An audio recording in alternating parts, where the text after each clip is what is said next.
Assalamualaikum warahmatullahi wabarakatuh. Bertemu lagi di channel Catatan Perawat.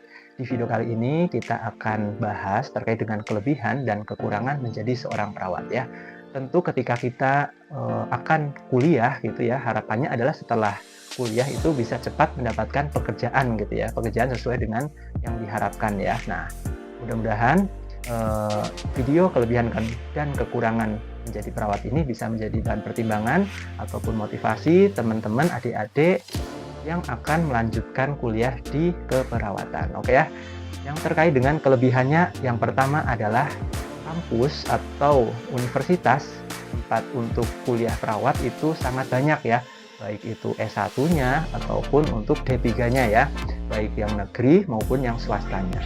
Jadi hampir di setiap kota atau kabupaten, khususnya di Jawa, itu memiliki kampus untuk keperawatan gitu ya. Jadi kita nggak usah khawatir, kalau bisa pilih yang akreditasinya itu sudah A ya, supaya apa? Supaya nanti ketika kita mencari pekerjaan atau melamar menjadi ASN itu dipermudah gitu ya, karena salah satu syaratnya biasanya adalah akreditasi yang minimal A gitu ya.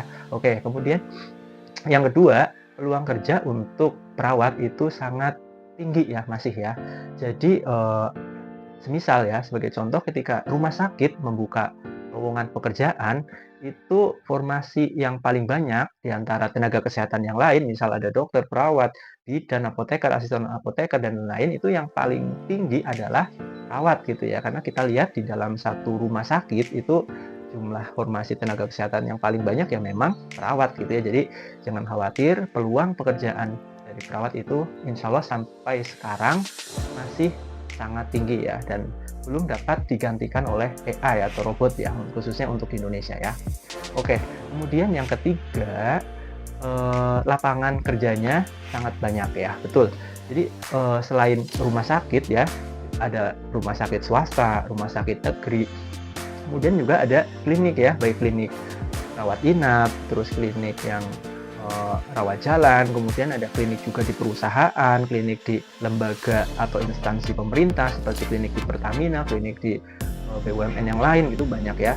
Selain itu juga bisa di panti ya, panti asuhan, panti jompo, panti breda, itu juga banyak ya.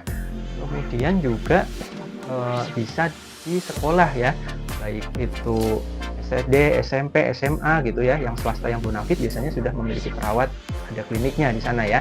Dan juga untuk universitas biasanya juga perawat yang melanjutkan kuliah lagi itu akan menjadi seorang pendidik gitu ya, atau dosen biasanya gitu ya. Jadi tenang saja, peluang pekerjaan insya Allah masih banyak ya. Kemudian yang keempat, perawat merupakan salah satu pekerjaan yang sangat mulia ya.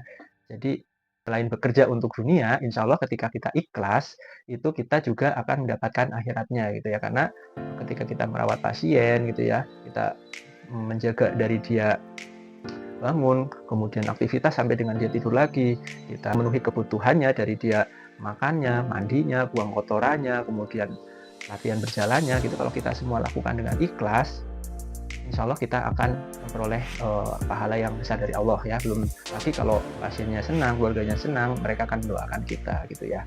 Kemudian yang kelima, peluang pekerjaan dari perawat itu masih banyak gitu ya, sangat banyak ya. Salah satunya adalah menjadi perawat home care atau perawat home visit gitu ya, atau menjadi double job ya di rumah sakit dan di klinik gitu ya, atau juga menjadi instruktur atau pelatih gitu ya, pelatih misal di pelatihan gawat darurat atau life support gitu ya. Semuanya banyak ya gitu ya, penyedia atau yayasan yang bisa kita double job di sana gitu ya.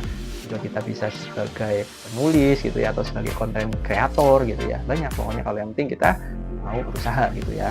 Kemudian yang keenam, peluang untuk menjadi ASN itu masih cukup tinggi ya. Jadi beberapa tahun terakhir kita lihat untuk formasi perawat itu masih menduduki peringkat yang cukup banyak itu ya untuk peluang menjadi ASN-nya, baik itu untuk PNS-nya ataupun untuk P3K-nya. Jadi teman-teman nggak usah khawatir, tetap semangat untuk apa namanya, kuliah perawatannya, mudah-mudahan dimudahkan gitu ya. Oke, kemudian dari kelebihan tentu ada kekurangannya ya. Kekurangan jadi seorang perawat, salah satunya yang pertama adalah kuliahnya cukup melelahkan ya. Apalagi kalau kita di sarjananya ya, selesai sarjana, kita lanjutkan dengan profesi ya. Profesi itu 1 tahun full nanti kita ke lapangan ya, baik itu di rumah sakit, puskesmas gitu ya, klinik ataupun ke masyarakat, pengabdian gitu ya. Jadi hampir waktu 1 tahun kita ya benar-benar kita terjun gitu ya, yang menguras tenaga, menguras pikiran, menguras dompet orang tua juga gitu ya. Jadi harus siap-siap. Kemudian harus siap dengan sistem kerja shift ya. Nah ini betul sekali ya. Jadi buat teman-teman yang mau kuliah perawat atau sudah kuliah perawat, kita harus siap ya bahwa nanti ketika kita bekerja, apalagi di rumah sakit itu harus siap dengan adanya sistem kerja shift ya, pagi, sore, dan malam gitu ya. Jadi ketika orang-orang tidur gitu ya, kita harus terjaga gitu ya, menjaga pasien, memberikan asuhan keperawatan gitu ya. Kemudian juga saat orang-orang libur, hari raya, atau cuti bersama, tanggal merah itu kita belum tentu dapat libur gitu ya. Jadi kita harus merencanakan itu ya kita. Kemudian yang ketiga, fokus pekerjaannya ya. Jadi yang kita rawat atau yang kita kerjakan itu adalah berhubungan dengan pelayanan ke manusia gitu ya. Yang kita layani adalah manusia. Nah, manusia itu unik, memiliki karakter masing-masing gitu ya. Nah, sehingga eh, potensial untuk komplain, potensial untuk marah-marah, potensial untuk terjadi penurunan kondisi yang secara drastis dari misal sadar menjadi tidak sadar gitu ya. Itu kita harus siap dengan itu semua gitu ya. Dan kita harus selalu utamakan adalah attitude kita ya, harus kemudian rasa caring kita gitu ya terhadap pasien gitu ya. Kemudian gaji perawat ya. Nah, gaji perawat itu memang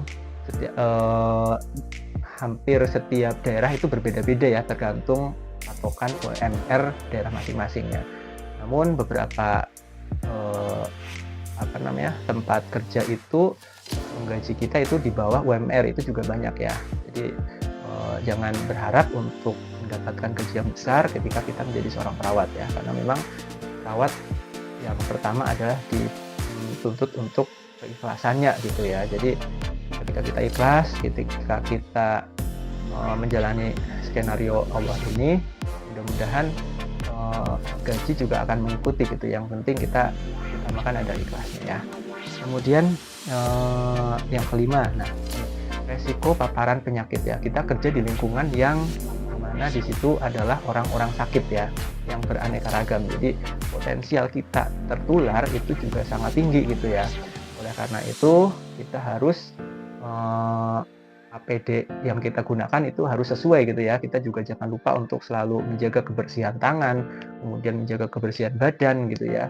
Jadi sebelum bertemu dengan anak-anak pulang kerja usahakan harus sudah mandi dulu baru pegang anak gitu ya, supaya kita badan kita itu bersih dan tidak menularkan penyakit gitu ya. Kemudian yang keenam, nah ini stres ya atau tekanan tuntutan pekerjaan yang tinggi gitu ya. Memang perawat itu harus siap ya, karena sewaktu-waktu akan dihadapkan pada kondisi yang membuat kita itu menjadi stres gitu ya, panik gitu ya. Apalagi ketika salah satu contohnya adalah ketika pasien yang kita pegang dia mengalami kondisi penurunan gitu ya, dari yang sadar menjadi tidak sadar gitu ya, misal dari yang tidak berjalan bisa berjalan menjadi tidak bisa berjalan gitu ya.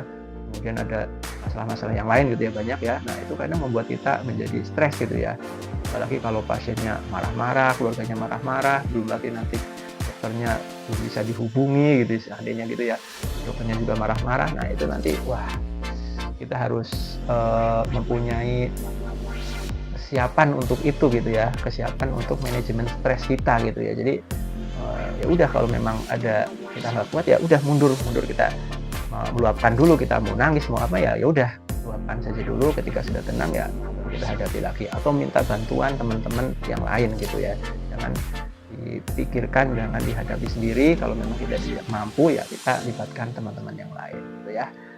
Oke, mudah-mudahan sedikit cerita ini bisa bermanfaat buat teman-teman, buat adik-adik yang akan atau sedang menjalani kuliah di keperawatan ya. Mudah-mudahan video ini bermanfaat. Terima kasih sudah menonton. Tetap semangat. Ayo kita menjadi perawat yang hebat, perawat yang profesional ya, dengan attitude yang baik tentunya. Oke, terima kasih. Assalamualaikum warahmatullahi wabarakatuh.